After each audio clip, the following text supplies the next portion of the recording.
Good morning, children. Welcome to my class. So today we are going to deal a topic in English grammar. As you see here, sentence. So the first thing that we have to know is what is a sentence. So this is not a new topic for you, as because you have been doing with this, you must have dealt with this topic in class 6 and 7. And now as a starting, so we have to once again go through this topic. So what is a sentence? You all know the definition very clearly. A sentence is a group of words which makes complete sense. And so when group of words which makes a complete sense means the words together, that means the different parts of speech, when they come together, they frame a sentence. So this is well known to you that what is a sentence. Before I proceed further with this topic, it's very necessary to know the difference between a sentence and a phrase. What is the difference between a sentence and a phrase? So as you know, the definition of sentence, that sentence is a group of words which makes complete sense.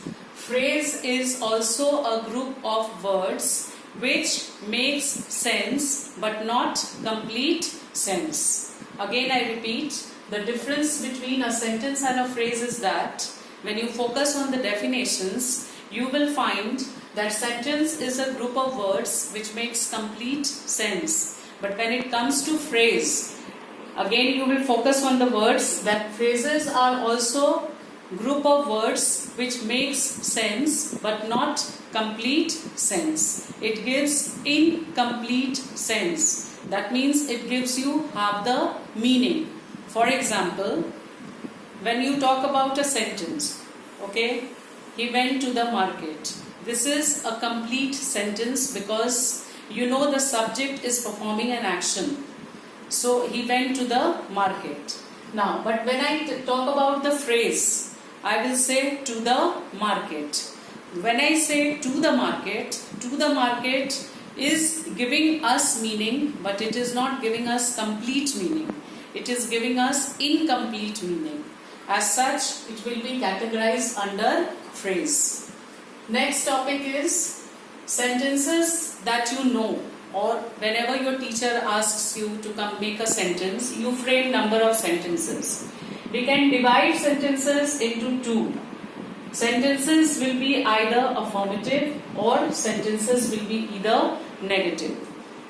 Again I repeat, the sentences that you are dealing with, whenever you frame sentences, you are either making an affirmative sentence or you are making a negative sentence. Affirmative sentences are those sentences where we are not using in a negative form. That means use of no, ya, not is not used in these type of sentences. Again I repeat, affirmative sentences are those sentences which are not used in the negative form. That is ND, no, ya, not is not used in these sentences. At the same time, when we talk about the negative sentences, those sentences which are used in a negative form. That means either no, ya, not is being used in the sentence. For example, Maya went to the market. This is the positive form, or you can say this is the affirmative sentence. The meaning that you are getting from this is not in the negative form. At the same time, for this, Maya went to the market is the affirmative sentence. Maya did not go to the market is the negative sentence. What did I use here? Not. Did not. She did not go. So this is the difference between the two. One is either you make an affirmative sentence or you make a negative sentence. The sentences that you deal, the sentences with which you deal, they are having two parts. A sentence has two parts. One is the subject, the other one is the predicate. Again I repeat, sentences have two parts. One is the subject, the other one is the predicate. What is the subject? When we say subject means either living or non-living. Again I repeat, when you talk about the subject of the sentence, it can be living or it can be a non-living.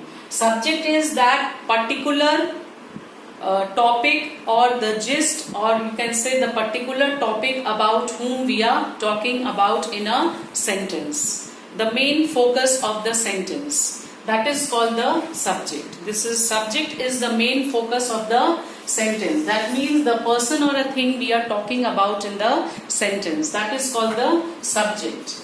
Then what is predicate?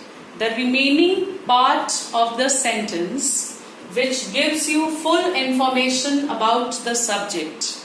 Again I repeat, the remaining part of the sentence which gives you full information about the subject is known as the predicate. Now, when we say subject, suppose you get examples. I am giving one example to you. Radha bought some oranges from the market. So what is the subject here? Subject will be Radha. Yes. Why Radha? Because we are talking about Radha. Radha is the person here about whom we are talking. She is the main focus of the sentence, and the remaining part of the sentence, that she bought oranges from the market, that is giving you information about the activities that is performed by Radha, and hence that will be categorized under predicate because it is giving you full information about the subject. Now, when talking about subject, children, you have to be very much careful, because many a times you will notice that before a name, before a name or before a non-living thing, as I told you, subject can be a living or it can be a non-living. So before the subject, whenever you come across articles, for example, a, an or the, or you come across demonstrative adjectives, that is this, that, these, those. Again I repeat, whenever before the subject in a sentence, when you see articles ya demonstrative adjectives ya adjectives, for example colors or any adjective if you find before the subject, and if you are asked to locate the subject in the sentence, you have to locate the articles given or the demonstrative adjectives given or an adjective given that will also be counted as a subject, because it is a qualifying word. It is focusing, that means it is a part of a subject. For example, the oranges are on the table.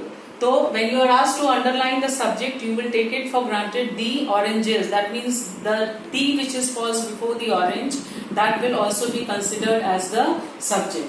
Now, in direct speech, sit down. If you are asked to locate the subject, sit down. This is a direct speech. Here the subject is not mentioned, but it is understood. That is, the subject here is you. You sit down. So in that case, though the subject is not mentioned, but it is understood that you is the subject. Then the next topic that we are going to do is kinds of sentences.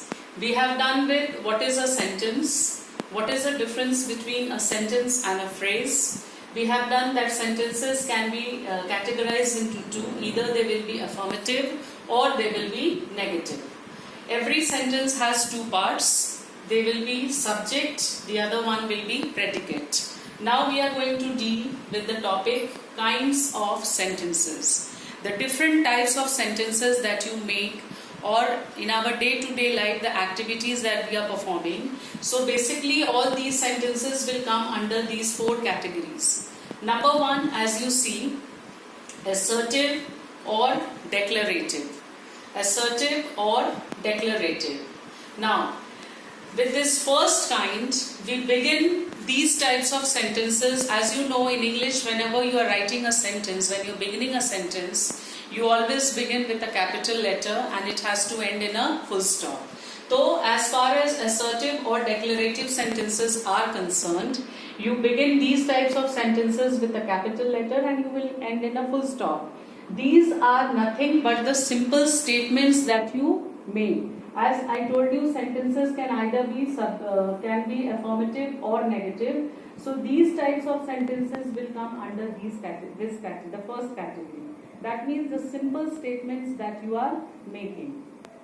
The second one is interrogative. Again I repeat, interrogative.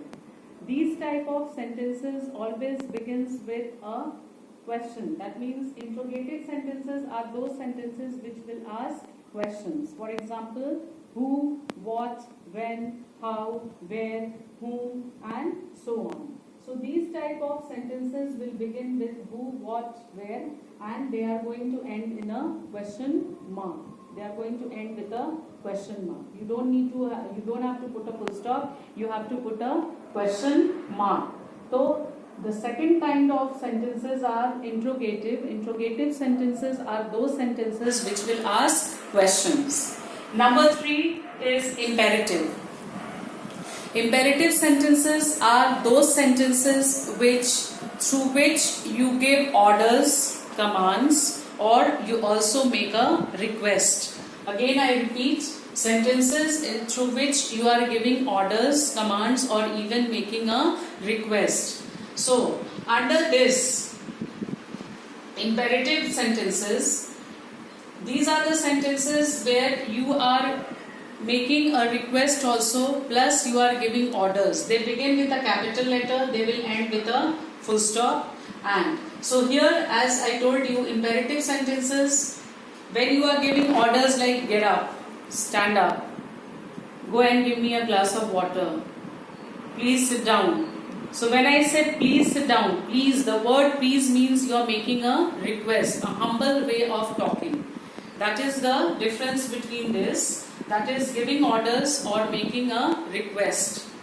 Then comes the exclamatory sentences. Exclamatory sentences are those sentences where you are expressing your inner sudden feelings. Your inner sudden feelings are being expressed. These type of sentences we are using the mark of exclamation. We are using mark of exclamation, or you can say the exclamatory mark. For interrogative, I told you need to have the question mark, and for exclamatory sentence you need to have the mark of exclamation. These type of sentences you are expressing your feelings, your mixed feelings, that is feeling of joy, happiness, sorrow, and so on. So these are the sentences where you are expressing your sudden